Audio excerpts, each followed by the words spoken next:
আসসালামু আলাইকুম গাইস, সবাই কেমন আছেন?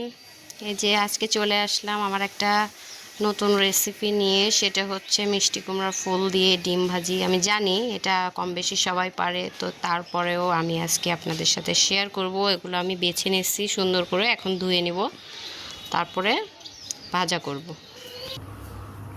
ডিমটা আমি এখানে ম্যারিনেট করব, সেজন্য মরিচ আর পেঁয়াজ কেটে নিয়ে সামান্য পরিমাণে লবণ দিয়ে এখানে আমি হাত দিয়ে মুথে নিয়েছি। এখন আমি ডিম ফেটিয়ে এটা হলো ভেজে নেব। যে ডিমগুলো আমি এখন ফেটিয়ে নেব।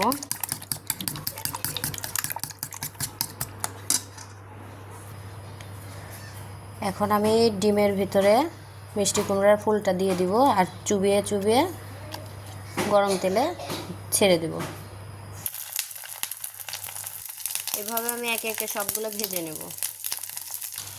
এক পাশ হয়ে গেলে উল্টিয়ে নিব।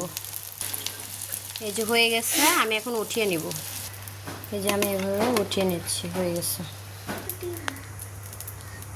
এই যে হয়ে গেছে, এভাবে আমি এখন সবগুলো ভেজে নেব। মাশাআল্লাহ, অনেক সুন্দর একটা কালার।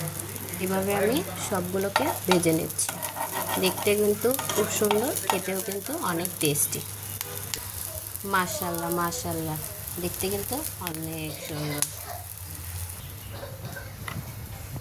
এই যে আমার মিষ্টি কুমড়ার ফুল ডিম দিয়ে ভাজা হয়ে গেছে, অমলেটের মতো দেখতে একদম। মাশাআল্লাহ, খুব সুন্দর, খেতেও অনেক সুস্বাদু।